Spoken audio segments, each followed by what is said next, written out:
और चिलचिलाती धूप में हम लोग पहुंच गए ओरमांझी जू। जैसा कि आप देख सकते हैं, हम दरवाजे के सामने खड़े थे। हमने आसपास देखा, कोई नहीं था। हम चुपके से हम लोगों ने टिकट लिया और अंदर की ओर बढ़ गए। अब सस्पेंस और भी बढ़ता जा रहा था। और जैसे ही हम जू के अंदर घुसे, हमें आसपास कुछ नहीं दिख रहा था। हम तलाश कर रहे थे कोई साधन जिससे हम जंगल की सफारी कर सकें, और हमने जल्दी ही सफारी प्राप्त कर ली। उसके बाद हम बढ़ चले आगे की ओर और हमारा सफ़र स्टार्ट हो चुका था। हमने देखे आसपास कुछ भालू और हमने कैमरा को निकाला। कैमरे से हमने कैप्चर करना शुरू किया,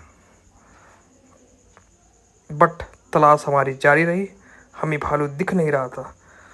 तो भालू को दिखने के लिए हमने अंदर की ओर कैमरा को मिनीफाई किया और कैमरा को जूम किया और भालू के पीछे चल पड़े। अंत में भालू हमें दिखा। उसके बाद हम पहुंच गए जंगल के राजा टाइगर के पास। टाइगर काफी गुस्से में था और गुर्रा रहा था। हम डर के मारे कोशिश कर रहे थे कैप्चर करने की इसको, बट टाइगर बहुत ही गुस्से में था। उसके बाद हमने भालू के सामने कुछ सेल्फी ली। भालू जो कि मज़े में अपने परिवार के साथ मज़े ले रहा था, साथ में हमने भी उसके साथ वक्त बिताया।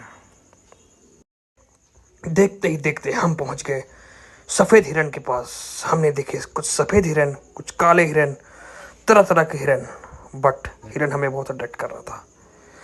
फिर सामने था मगरमच्छ, जो कि आराम की ज़िंदगी जी रहा था और काफ़ी मज़े में लेटा हुआ था। वो हमने उसको डिस्टर्ब नहीं किया क्योंकि वो बहुत खा चुका था और खाने के बाद वो उसकी पेट काफ़ी भर चुकी थी, इसलिए वो सोया हुआ था और खर्राटे की नींद ले रहा था। और ऐसा लग रहा था कि उसकी पूरी परिवार मज़े की नींद ले रहा है और हमें डिस्टर्ब नहीं करना चाहिए।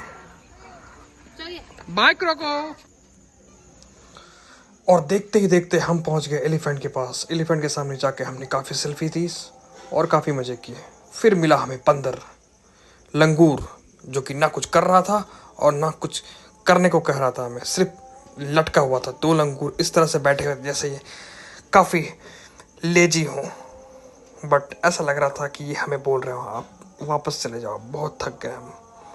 फिर हमने सोचा कि यार नहीं, ये सही कह रहे हैं, इन्हें परेशान ना करके हमने अब जंगल से वापस लौटने का फैसला किया और हम अब वापस निकल चले हैं।